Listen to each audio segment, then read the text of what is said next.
If you've ever poured your entire soul into someone, believing in their dream so much that it became your own, then you know what I'm talking about. And if you've ever had that belief shattered into a million tiny glittering pieces, then you need to hear this. And my story isn't just about a lie. It's about the 5 years of my life I can never get back, and the night I finally decided to send the bill.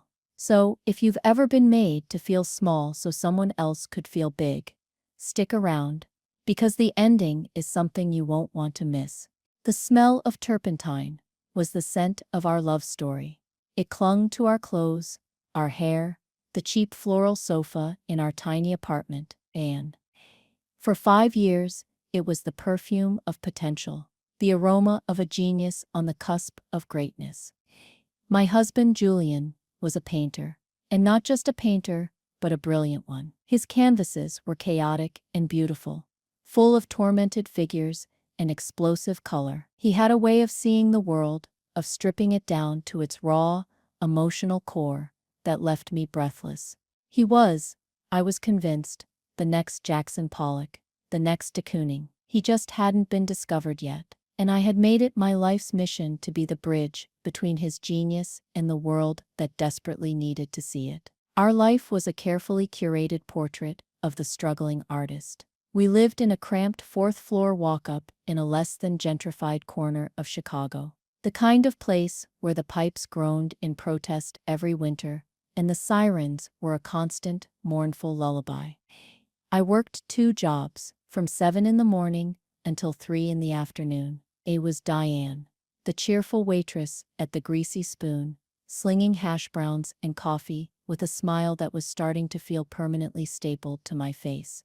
My tips paid for our groceries, our rent, our utilities. From 7 in the evening until 1 in the morning, I was Diane, the anonymous data entry clerk, my world shrinking to the glow of a computer screen in a sterile office cubicle. That salary, every single penny of it, went to Julian. It paid for his studio, a drafty but light-filled loft space that cost more than our apartment. It paid for his canvases, his oils, his sable brushes. It paid for his bohemian lifestyle, the overpriced coffee he claimed was essential for his creative process, the imported cigarettes he smoked while contemplating a blank canvas, the wine he'd share with other struggling artists as they debated the death of postmodernism. I was his patron, his provider, his one-woman support system, and I was happy to do it. Every time I felt the exhaustion seep into my bones, a deep, aching weariness from a 16-hour workday, I would picture his face when he showed me a new painting. The fierce pride, the vulnerability, the quiet plea for my approval. He would say things like, "We're a team, Diane. When I make it, we make it. This struggle is temporary. It will make our success all the sweeter." I clung to those words. They were my fuel. I was investing in our future, a future filled with art, recognition, and the freedom to finally breathe. I loved him, not just the man, but the artist. I loved the story we were writing together. The beginning of the end came on a Tuesday. It was a miserably wet, gray afternoon. Julian was at his studio, putting the finishing touches on the collection for his first major gallery opening. This was it, the moment we had been working towards for half a decade. A prestigious gallery downtown, run by a notoriously picky curator named Genevieve Croft, had seen his work and offered him a solo exhibition. Julian was ecstatic, a live wire of nervous energy and unbridled ego. He was convinced this was his launchpad into the stratosphere of the art world. And I was just as convinced. I'd taken on extra shifts for the past 2 months to pay for the professional framing of his larger pieces. He'd called me in a panic that morning. "Diane, my love, I can't find the Crimson Wept, the small study." Genevieve was asking about it. "I think I might have brought it back to the apartment last month. Can you look for it?" Crimson Wept was a small, intense 8 by 10-inch study for one of his larger works. It was my favorite, so of course I left my data entry job early, forgoing a few precious hours of pay, to tear our tiny apartment apart for him. I looked everywhere, under the bed, in the closets, between the couch cushions. Nothing. Finally, I remembered his old art chest. It was a beautiful dark mahogany trunk with ornate brass fittings that he claimed he'd found at a flea market for a steal. It had been a ridiculously extravagant purchase at the time, but he'd insisted he needed a proper, climate-controlled place to store his early sketches. I'd eaten ramen noodles for a month to help pay for it. It was tucked away in the back of our shared closet, under a pile of my old nursing textbooks from a degree I'd abandoned to support us. I dragged it out, the wood cool and smooth under my hands. The key was in its usual hiding spot, taped to the back. I opened the heavy lid, the scent of old paper and charcoal rising to meet me. Inside were neat stacks of sketchbooks and loose drawings. I carefully lifted them out, one by one, setting them on the floor. And that's when I saw it. Tucked beneath a false bottom I never knew existed was a book. Not a sketchbook. It was a ledger. A sleek, black leather-bound ledger with no markings on the cover. It felt heavy, important. My first thought was that it was a prop, something he was using for a new series. Curiosity got the better of me. My fingers, trembling slightly, opened it. The pages were filled with neat, precise columns of numbers, in dates, transaction codes, and balances, but it wasn't the meticulous handwriting that made my stomach clench. It was the name at the top of the page. The Serpentine Trust, and below it, an account number linked to a bank in the Cayman Islands. I flipped a page, another account. This one in Zurich. The name on this one was simply J. von Strauss, and didn't understand. I kept flipping, my heart starting to hammer against my ribs like a trapped bird. Page after page of wire transfers, stock portfolios, dividend payments. The numbers were staggering. 6 figures. 7. Then I found the summary page at the back, dated just 1 week prior. My eyes scanned the line items, but my brain refused to process the final number at the bottom. The net asset value. It read $52,741,803.19. $50 million in dollars said a million. The air leave my lungs in a single silent whoosh. The room started to spin, the edges of my vision blurring. I slammed the ledger shut, as if closing it could make the numbers disappear. But the image was burned into my mind. Von Strauss, and the name tickled a memory. I stumbled out of the closet and over to my laptop, my hands shaking so badly I could barely type. I Googled the name. The results flooded the screen. The von Strauss family. An old money European dynasty, titans of industry, pharmaceuticals, and banking. There were pictures of a sprawling ancestral castle in Austria, articles from Forbes and the Wall Street Journal, and there, in a photo from a charity gala in Monaco, was Julian. He was younger, his hair slicked back, wearing a tailored tuxedo that probably cost more than my car. He was standing next to a severe-looking woman with a familiar cold stare, identified as Helene von Strauss, the family matriarch, and the caption underneath identified him, Julian von Strauss, the family's youngest son, known for his artistic pursuits.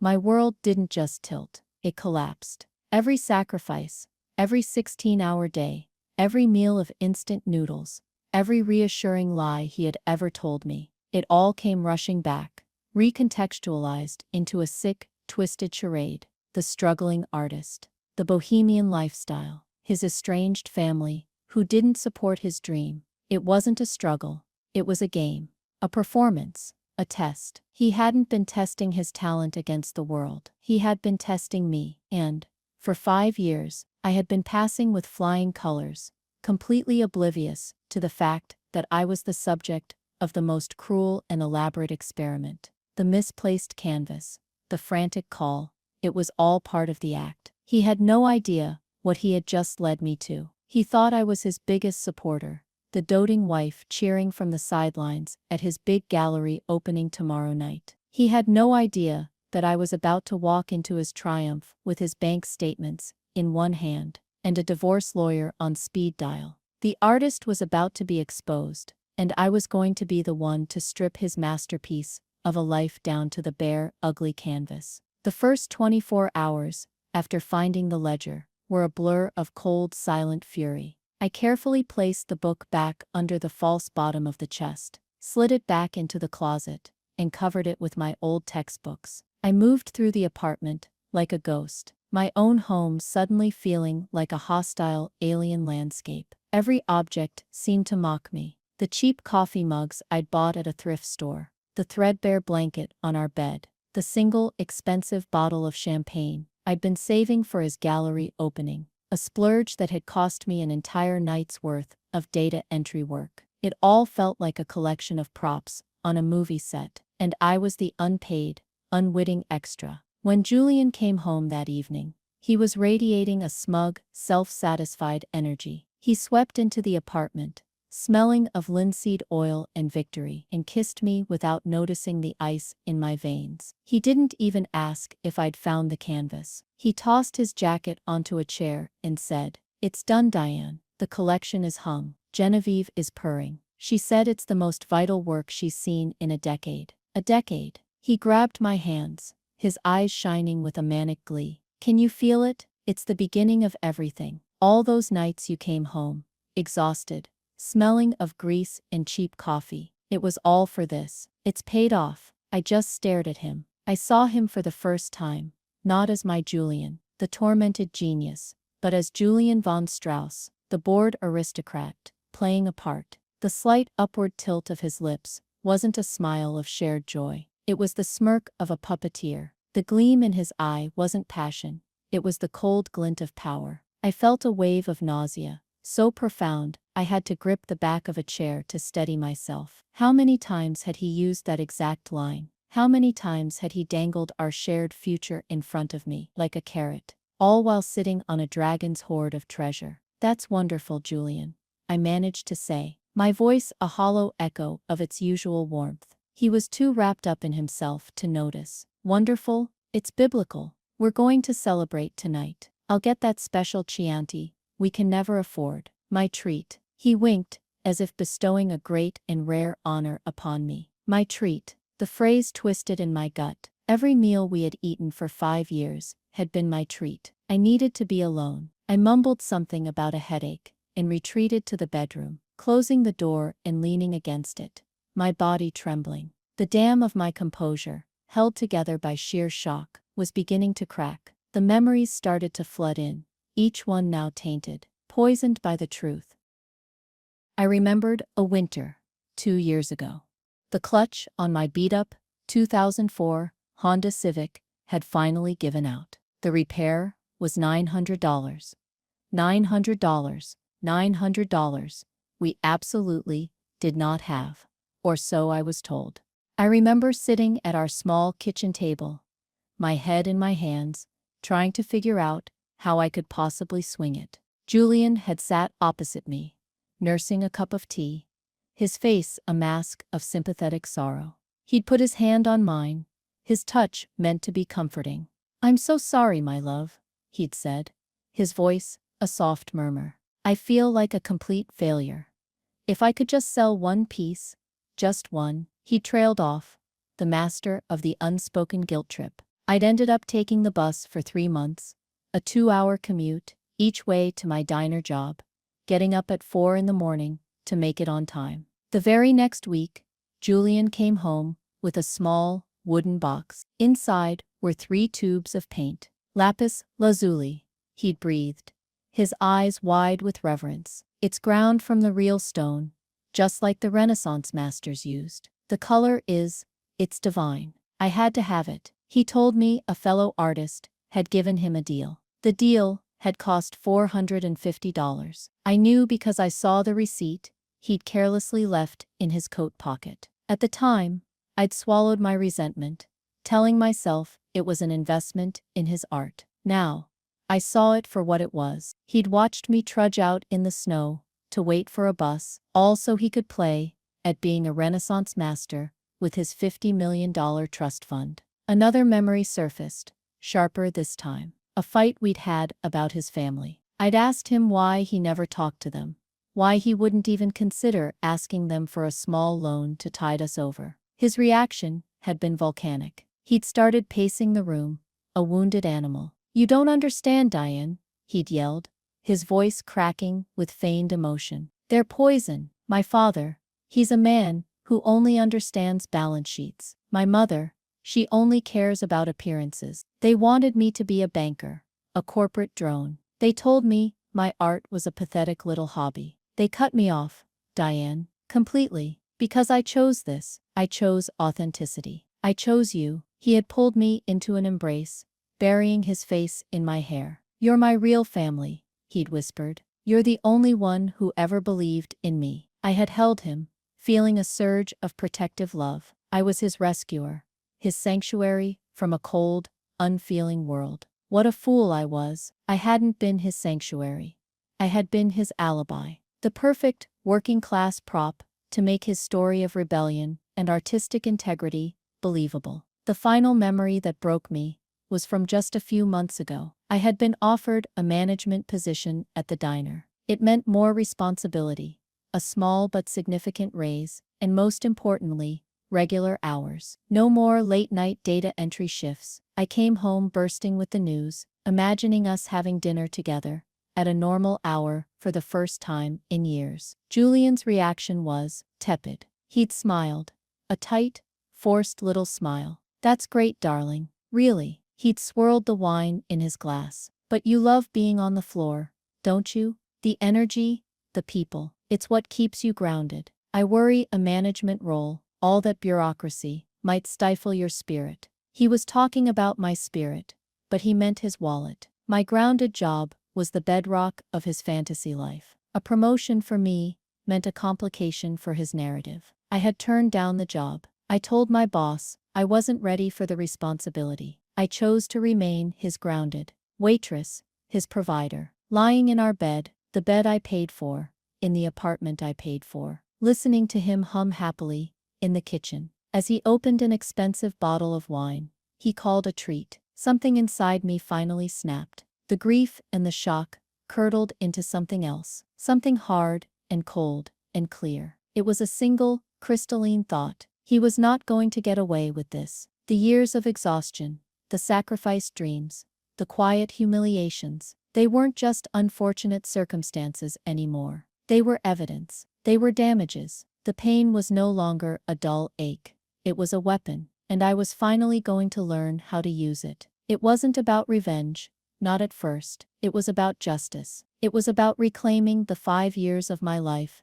that he had stolen, not just financially, but emotionally. He had hollowed me out and used my life as a stage for his play. Now, I was going to burn the theater to the ground. It wasn't about revenge, until suddenly, it was. The next morning, I called in sick to both of my jobs, for the first time in 5 years. I told Julian I was feeling unwell and didn't want to be a downer on the day of his big opening. He was so absorbed in his own pre-show jitters that he barely registered it, just patted my head absently, and told me to rest. The moment he was out the door, I was on the phone with my best friend, Sonia. Sonia was a paralegal at a downtown law firm, a sharp, no-nonsense woman who had always been skeptical of Julian. She'd never said it outright, but I could see it in her eyes every time she saw how tired I was, every time I had to cancel plans because I had to work. I asked her to meet me for coffee. An hour later, we were sitting in a quiet booth at the back of a small cafe. I pushed a manila envelope across the table towards her. Inside were photocopies of the most damning pages from the ledger. She opened it, her brow furrowed in confusion. I watched her scan the pages. Her eyes widened. She looked from the papers to my face and back again. "Diane, what is this?" "That," I said, my voice steady, "is my husband." I told her everything. The 5 years, the 2 jobs, the struggling artist narrative, the discovery of the ledger, the von Strauss family. I talked for 20 minutes straight, the words pouring out of me in a torrent of long-suppressed pain and newfound rage. When I was finished, Sonia was silent for a full minute, her knuckles white where she gripped her coffee mug. "That son of a bitch," she finally whispered, her voice laced with venom. "That manipulative, parasitic, grade A son of a bitch." She looked at me, her eyes full of a fire I hadn't seen before. You are not just divorcing him, Diane. You are going to decimate him. He didn't just lie to you. He committed fraud. This wasn't a marriage, it was a long con. But what can I do, Sonia? I asked. The helplessness I'd been fighting back, starting to creep in. It's all in offshore accounts. His family is powerful. I'm a waitress. Sonia shook her head, a predatory smile gracing her lips. No, you're not a waitress. You are a woman who has meticulously documented 5 years of financial support. You are a woman holding proof of $50 million in hidden marital assets. And you, she said, leaning forward, are about to become the client of Clara Vance. Who's Clara Vance?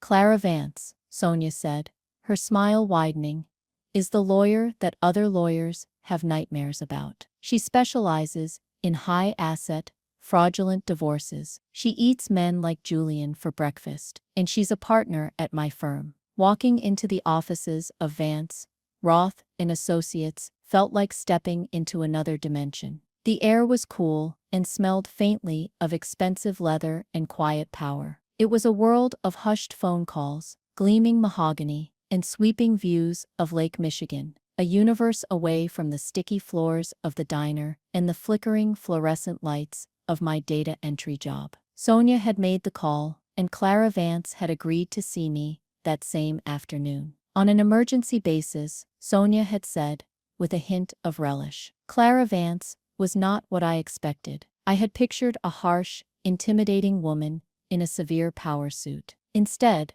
the woman who greeted me in her corner office was elegant and understated, with sharp, intelligent eyes that seemed to see right through you. She wore a simple silk blouse and tailored trousers, her dark hair pulled back in a chic knot. But there was a coiled energy about her, a sense of immense capability held in reserve. She listened, completely silent, as I recounted my story for the second time that day. I laid out the photocopies of the ledger on her vast, polished desk. She examined them with a practiced eye, her expression unreadable. When I finished, she leaned back in her chair, her fingertips steepled in front of her. Diane, she said, her voice calm and precise, let me be perfectly clear about your situation. What your husband has done is not just morally reprehensible. It is, in all likelihood, legally catastrophic for him. She picked up one of the copied statements. Illinois is an equitable distribution state. That means marital property is divided fairly, not necessarily 50-50. However, the key term is marital property, assets acquired during the marriage. His defense, and his family's high-priced lawyers will certainly argue this, is that this trust is an ancestral asset, separate property that predates your marriage. My heart sank. So, I have no claim. A thin, dangerous smile touched Clara's lips. That's what they will argue. They will be wrong. For 2 reasons. First, the income generated by that trust during your 5-year marriage, the dividends, the interest, the capital gains, can be argued to be marital property, especially since you were the one funding his entire existence, allowing that capital to grow untouched. Second, and far more importantly, is the concept of fraud on the community or dissipation of assets. He didn't just have this money. He actively concealed it while simultaneously draining your financial resources. He induced you to expend your own separate property, your labor, your income, for his support under false pretenses. That is a gross breach of fiduciary duty. A judge will not look kindly on that. This isn't just a divorce, Diane. This is a financial reckoning. I felt a surge of hope, fierce and bright. So what do? We do not, under any circumstances, let him know that you know, Clara stated, her eyes locking onto mine. Not yet. His arrogance is our single greatest asset. He believes he is in complete control. We will let him continue to believe that right up until the moment we pull the entire stage out from under him. His gallery opening is tomorrow night. I nodded. He's calling it his debut, the culmination of years of struggle. The words tasted like ash in my mouth. Perfect, Clara breathed. The public stage is the perfect venue for a private humiliation. But we need more than just the ledger. We need to create a situation where a quick, quiet settlement is their only viable option. A noisy court battle is the last thing a family like the von Strausses wants. We need leverage that goes beyond the divorce. This was where Sonia's paralegal skills came into play. For the next several hours, Clara's office became a war room. With the bank names and the Serpentine Trust as a starting point, Sonia began to dig. She cross-referenced names, dates, and shell corporations listed in the transaction histories. Clara, meanwhile, made a few quiet calls to a forensic accountant she kept on retainer. The atmosphere was electric. I felt, for the first time in 5 years, like I was part of a team that was actually working for me. It was Sonia who found the key. Deep in an archived European business journal, she found an article from the late 1990s detailing a restructuring of the von Strauss family's pharmaceutical conglomerate. The article mentioned, almost as an aside, that the restructuring was prompted by a quiet settlement with several governments to avoid prosecution over unethical drug trial practices in developing nations during the 1980s. It was a scandal that had been effectively buried, but the details were horrific. In the Serpentine Trust, the article hinted, had been established around the same time, likely as a way to shield the family's personal wealth from the legal fallout. Clara read the article, her expression grim. "This is it," she said softly. "And this is our checkmate." She explained that while the old scandal was legally settled, the reputational damage, should it be dredged up and connected to Julian's struggling artist fraud, would be immense in the modern, socially conscious world. The von Strauss brand, their philanthropy, their carefully crafted public image, it would all be jeopardized. "They're not just protecting Julian's 50 million, Clara explained, they're protecting the family's billions, and their name." The plan began to form, elegant in its cruelty. Phase 1 was silence and preparation. Phase 2 was a subtle, untraceable shot across the bow. Phase 3 was the public detonation. Clara looked at me, her gaze steady. "I have to ask, Diane, what do you want out of this? Is it about the money?" I thought for a long moment, replaying the years of exhaustion and humiliation in my mind. The cold bus rides, the watered-down soup, the condescending pats on the head. "When I found the ledger," I said, my voice quiet but firm, "it wasn't about the money, it was about the lie. But now I see the money is the only language he and his family will ever understand. It's not just compensation, it's a translation. I want them to understand, in terms they can't ignore, the exact value of the 5 years they took from me. I want him to feel, just for a moment, the same powerlessness I felt every single day." Clara gave a slow, deliberate nod. In her eyes, I saw a flicker of something personal, a deep-seated understanding that went beyond legal strategy. "I had a Julian once," she said, her voice dropping almost to a whisper. "Different name, different industry, but the same casual, soul-crushing cruelty that comes from believing you're so far above everyone else that their lives are just part of your scenery." She looked away for a second, out at the Chicago skyline, and when her eyes met mine again, they were flint. "He learned his lesson, and I assure you, Diane, Julian will learn his." The rest of the day was a whirlwind of logistics. I signed a retainer agreement with Clara. We made high-resolution, certified copies of the ledger, and Sonia couriered them to a secure bank vault. Clara helped me open a new bank account in my name only, and I transferred the meager $200 I had in my personal savings into it. It felt like a ridiculously small amount in the face of the millions we were discussing, but it was mine, untainted. Sonia then helped me with the most difficult part, the silent exodus. That evening, while Julian was at a pre-opening dinner with the gallery owner, Sonia and I filled boxes with my belongings, my clothes, my books, the few pieces of jewelry I owned from my grandmother. Every item was a reminder of a life I had built on a foundation of lies. We worked quickly and quietly, like thieves in the night. Sonia had rented a small storage unit for me. As I taped up the last box, a box containing my old nursing textbooks, a wave of grief hit me. I had given up that dream for him. I had traded a career of helping people for a man who saw me as nothing more than a convenience. It wasn't about revenge, I kept telling myself that. But as I stood in the half-empty apartment, the spaces where my life used to be now stark and vacant, a cold resolve settled over me. He had written the story for the last 5 years. Tomorrow night, I would be writing the epilogue. The morning of the gallery opening dawned bright and cold. The city looked scrubbed clean.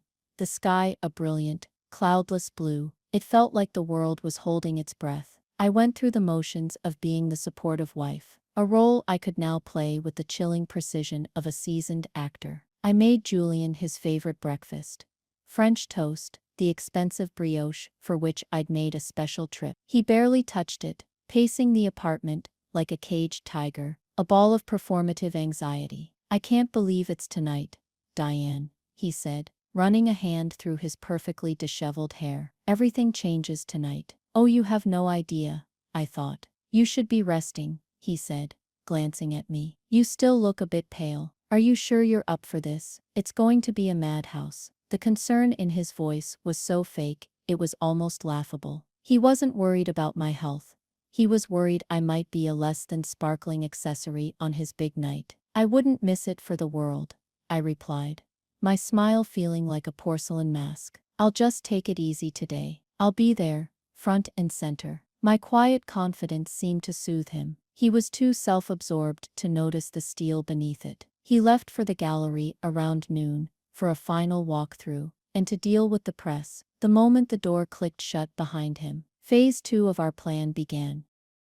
From her office, Clara Vance drafted an email. It was a masterpiece of corporate legalese and veiled threats. It was not addressed to Julian. It was sent to the lead counsel of the von Strauss Global Enterprise in Zurich, a man whose name we'd found in the fine print of their corporate filings. The email was short and chillingly polite. It was a preliminary notice of pending domestic legal action in Cook County, Illinois, on behalf of her client, Diane Miller. It mentioned Julian by name and included the address of his art studio and the name and time of the gallery opening.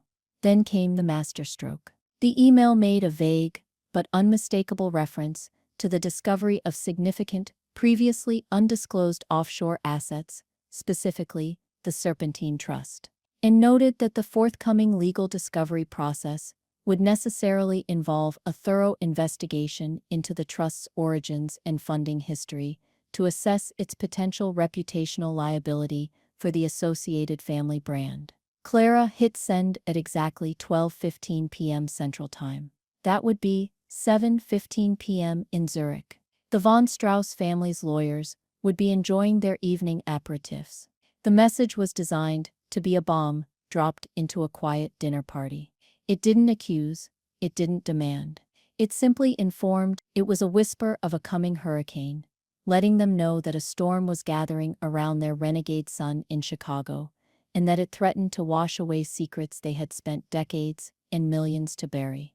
I spent the afternoon in a state of suspended animation. I couldn't eat, I couldn't sit still. I just walked the loops of our apartment, the ghost of my former life. I thought about the first time Julian told me he loved me. We were sitting on a park bench, sharing a hot dog, because it was all we could afford. He'd said that my belief in him was the most valuable thing he'd ever owned. The memory, once a source of warmth, now felt like a shard of ice in my heart. The first sign that the missile had hit its target came around 3 p.m. My phone rang. It was Julian. I let it go to voicemail. A minute later, a text message appeared. "Call me, now." The tone was sharp, panicked. I ignored it. I sat on the sofa, my hands folded in my lap, and I waited. 10 minutes later, he called again. I ignored it again. A flurry of texts followed. "My mother just called. She's hysterical." "What's going on?" "She's talking about lawyers." "Did you talk to a lawyer? Why would you do that?"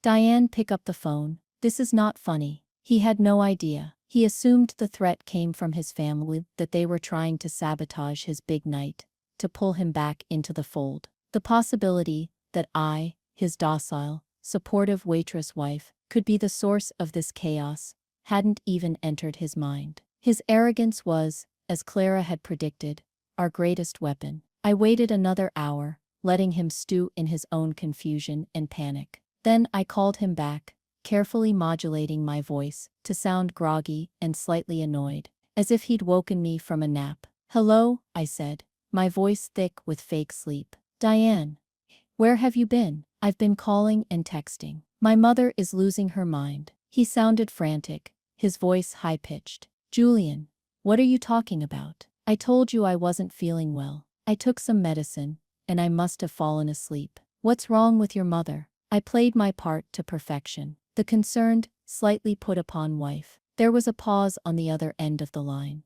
I could hear him taking deep breaths, trying to get a grip. She's just being her usual dramatic self. Something about the family lawyers getting some kind of notice. She's threatening to fly to Chicago tonight. "Fly here? Why?" I asked, injecting a note of bewildered innocence. "I don't know," he snapped, his frustration boiling over.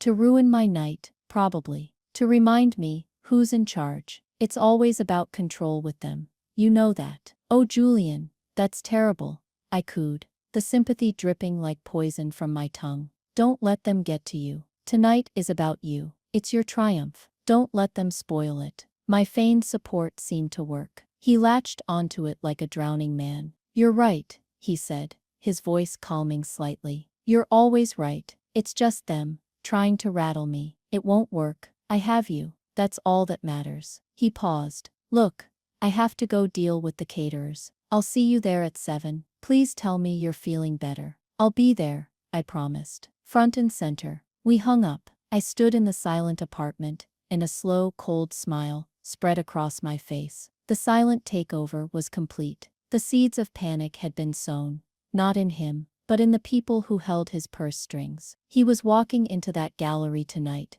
thinking he was the star of the show, the conquering hero. He had no idea that he was no longer the main character in his own story. He was just the pawn in a much bigger game, and his queen was about to make her final move. The hours leading up to the gallery opening were the strangest of my life. I was an island of calm in a storm of my own making. I took a long hot shower, washing away the figurative grime of the last 5 years. I didn't dress in mourning. I chose my armor, a simple, elegant black dress that I'd had for years, one I usually saved for weddings. It was understated, but classic. I did my hair and makeup with a steady hand, looking at my own reflection in the mirror. The woman looking back at me was different. The perpetual weariness around her eyes was gone, replaced by a sharp, focused clarity. The faint, apologetic slump in her shoulders had vanished. She stood tall. My phone buzzed intermittently with texts from Julian. They were a chaotic mix of frantic updates and attempts at romantic reassurance. "My brother Marcus just called. He's on the plane with my mother. I can't believe this. And don't worry about them. My love, let them come. We'll show them. This is our night. Can't wait to see you. Wear that little black dress I love." That last text almost made me laugh. Even in his panic, he was trying to direct me, to position me as a set piece in his drama. He still thought he was the director. Just before I was about to leave, he called one last time. His voice was strained, stretched thin. "You've landed," he said. His voice, a low hiss. "They're on their way to the gallery. Helene is on the warpath." "Julian, just breathe," I said, my voice a soothing balm on his frayed nerves. "And, whatever it is, we'll handle it together. I'm on your side, always." There was a moment of choked silence on the other end. "I know," he whispered, and for a second, he sounded genuinely vulnerable. "Diane, whatever happens tonight, whatever my family says or does, you have to remember that we are a team. It's us against them. They never understood my soul, my art, the way you do. Don't let them get in your head." It was his final, desperate attempt to lock down his most important asset before a battle he didn't understand. He was trying to secure my loyalty, to reinforce the walls of the narrative he had so carefully constructed around us. He was pleading with me to believe in the lie, just for a little while longer, because on some primal level, He sensed a threat and was trying to shore up his defenses. He thought the threat was coming from the outside, from his overbearing mother and brother. He never once suspected that the call was coming from inside the house. "Don't worry, Julian," I said softly, the words feeling like stones in my mouth. "They won't get in my head.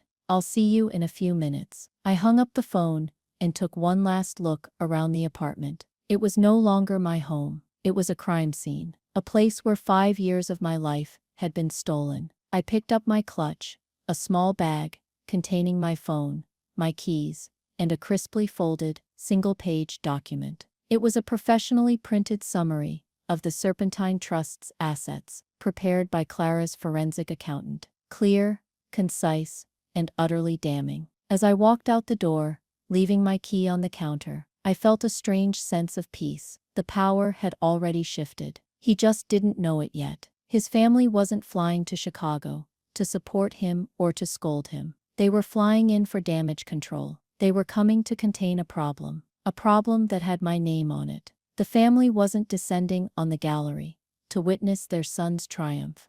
They were walking into an ambush, and I was the one who had laid the trap. The family exodus he so dreaded was not a sign of their power over him, but a sign of my power over all of them. He thought it was them against us. He had no idea it was me against them all. The gallery was exactly as Julian had described it, a madhouse. It was a cavernous, white-walled space, packed with the kind of people I'd only ever seen in magazines. Women in architectural dresses and severe haircuts, men in expensive-looking glasses and tailored jackets. The air hummed with pretentious chatter and the clinking of champagne flutes. Waiters, looking just as tired as I used to, circulated with trays of canapés. And everywhere, on every wall, was Julian's work. My work. The pieces I had funded with my sweat and exhaustion. They were magnificent, I had to admit. Furious splashes of color, raw,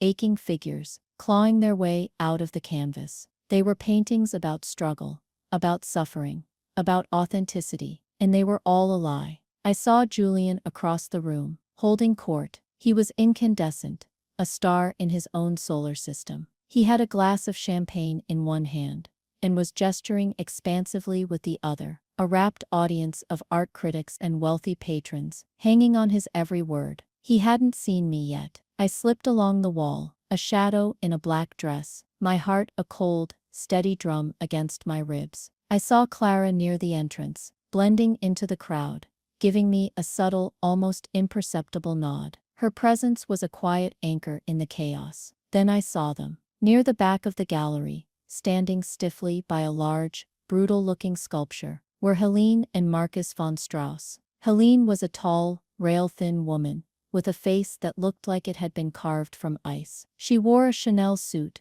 that probably cost more than I made in a year. Her eyes, the same cold, assessing eyes as her son, swept the room with undisguised disdain. Beside her stood a man I assumed was Marcus, Julian's older brother. He was the picture of corporate power, impeccable suit, severe haircut, a jaw that looked permanently clenched. They weren't looking at the art. They were scanning the crowd, their faces tight with anxiety. They were looking for a threat. They were looking for a lawyer. They had no idea the real threat was the woman in the simple black dress, slipping through the crowd, towards their son. Julian finally spotted me. His face broke into a wide, relieved smile. He excused himself from his admirers and strode towards me, taking both of my hands in his. "There you are," he breathed, his eyes shining. "You look stunning, my muse." He leaned in and kissed me, a public display of ownership. "Are you seeing this? They love it, they love me. It's incredible, Julian," I said, my voice even. "All your hard work has paid off." "Our hard work," he corrected, squeezing my hands. "Our hard work." He gestured towards the back of the room. "The vultures have landed," he muttered, under his breath. "Don't even look at them. Tonight is about us." Just then, the gallery owner, Genevieve Croft, a formidable woman with a slash of red lipstick, tapped a glass for attention. And the chatter died down. "If I could have everyone's attention," she announced, her voice booming slightly. "I'd like to invite our artist of the hour, the brilliant Julian Croft, to say a few words. There was a smattering of applause. Julian gave my hand one last squeeze. "Wish me luck," he whispered.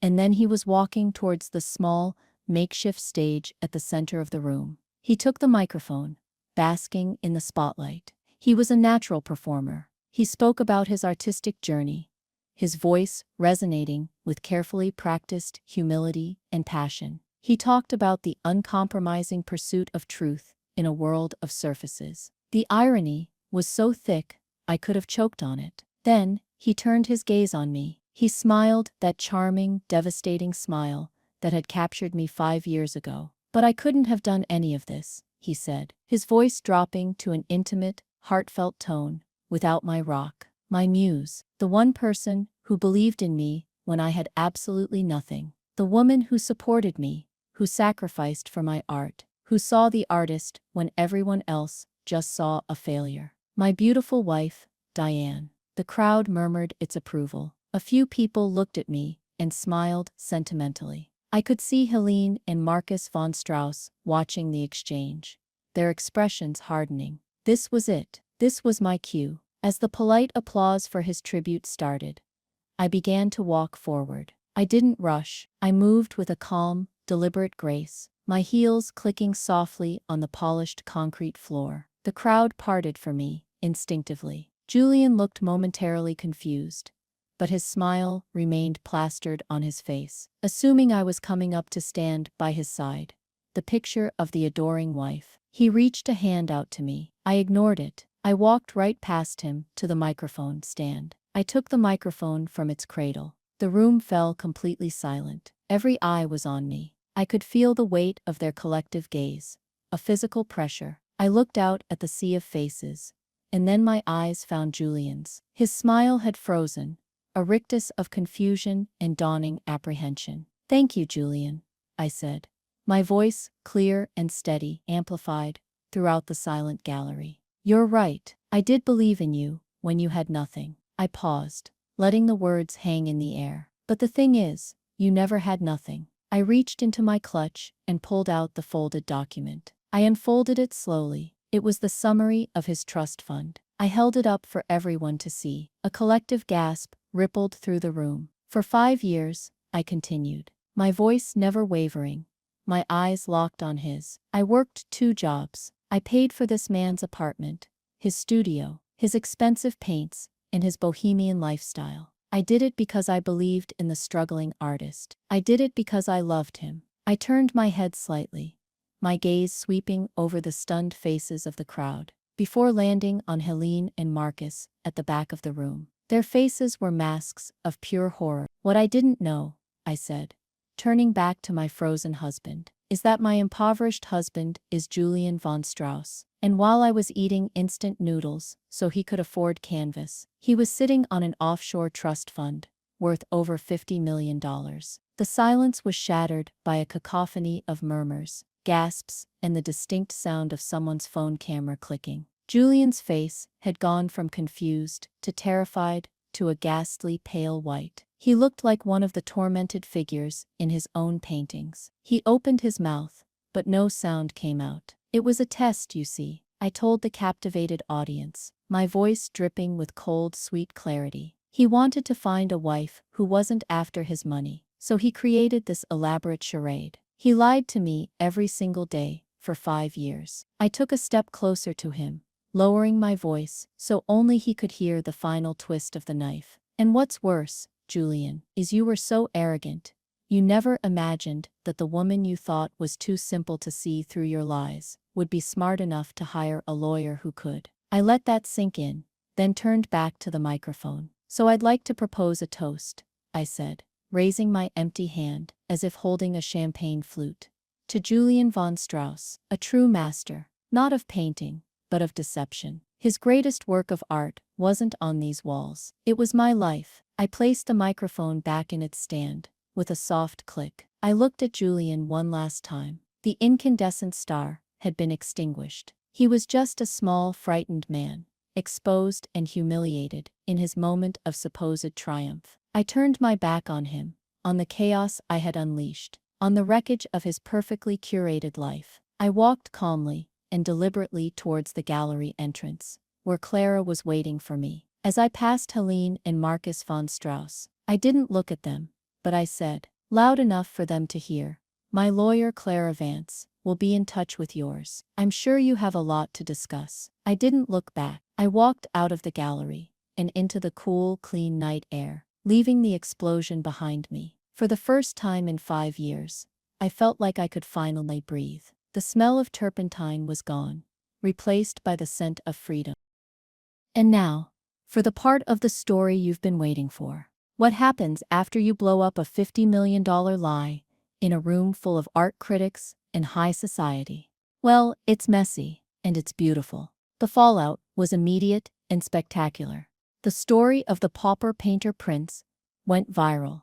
It was on gossip blogs, in art world newsletters, and even got a mention in a few legitimate financial papers that delighted in the von Strauss family's public embarrassment. Julian's career as a struggling artist was over before it began. His authenticity, the very currency he traded in, was revealed as a counterfeit. The gallery canceled the rest of his exhibition, and the few paintings that had sold that night were quietly returned. He became a punchline, a cautionary tale whispered at gallery openings. His family, just as Clara predicted, moved with ruthless efficiency. Their goal was not justice. It was containment. They were terrified of what a public, messy divorce trial would uncover. Clara's veiled threat about the origins of the Serpentine Trust had done its job. They weren't just fighting to protect Julian's inheritance. They were fighting to protect the family's carefully sanitized legacy. Within a week, their high-priced Zurich lawyers were on the phone with Clara. There was no argument, no negotiation. There was only surrender. The settlement they offered was staggering. It was a number designed to buy my silence, to make the problem go away quickly and permanently. It wasn't about what was fair or what the law dictated. It was the price of their secrets, and I took it. Some of you might be thinking it was always about the money, but it wasn't. Not really. The money was just the language they understood. It was the apology I would never receive, translated into a form they couldn't deny. It was the tangible value of 5 years of my life, my labor, my lost dreams. It was the cost of his test. I never saw Julian again. Clara handled everything. I heard through the grapevine that his family packed him up and shipped him back to Europe. His artistic experiment declared a catastrophic failure. I sometimes picture him in that Austrian castle, surrounded by unimaginable wealth, forever branded as a fraud. In a way, he got what he wanted. He's no longer a struggling artist. He's just a rich man, with a hollow space where his soul used to be. So what do you do when you suddenly have the kind of money you never dreamed of? For a while, I did nothing. I kept the small apartment Sonia had helped me find. I slept, I read books, I walked for hours by the lake, just feeling the sun on my face. I healed. I let the quiet back into my life. The constant hum of anxiety that had been my companion for 5 years finally faded. Then I started to build. I didn't buy a mansion or a sports car. I went back to school and finished my nursing degree. The irony wasn't lost on me. I was using the spoils of a great deception to build a life of genuine care and service. And with the rest of it, I worked with Clara and her firm's financial advisors to create a foundation, the Diane Miller Grant for Emerging Artists. It gives substantial no-strings-attached grants to genuinely struggling artists, the ones who work 2 jobs, who live on ramen, who pour their actual souls onto the canvas without a $50 million safety net. The application has one very unusual question. What was the biggest sacrifice you've made for your art? Their stories are real. Their struggles are real. And now their relief is real too. I'm giving them the one thing Julian had all along, but never appreciated: freedom. The freedom to create without desperation. I know some people might say I went too far, that I should have just walked away quietly, that my revenge was too public, too cruel. But here's the thing: his deception wasn't private. His cruelty wasn't quiet. He built a stage, cast me in a role without my consent, and planned to take a bow in front of a sold-out audience. All I did was flip on the house lights during the final act so everyone could see the truth of the performance. It wasn't about revenge, it was about taking back the narrative. My life is quiet now. It's my own. It's filled with my work at the hospital, with the letters I get from the artists my foundation supports, with quiet evenings, with friends who love me for who I am, not for the role I can play in their story. I found my own version of authenticity, not in a splashy painting, but in the simple, honest work of building a life on my own terms. He wanted a wife who wasn't after his money. In the end, that's exactly what he got. I was never after his money. I was after a life, and I finally have one. So I want to ask you all, have you ever been in a situation where you felt like your sacrifices were invisible, where you were pouring everything you had into someone else's dream? So many of us have been there, and I want to hear about it. Share your story in the comments below. What did you do? How did you find your way back to yourself? Your story matters, and if this story resonated with you, if you believe in the power of taking back your own narrative, please give this video a like and subscribe to the channel for more stories about justice and new beginnings. Thank you for listening.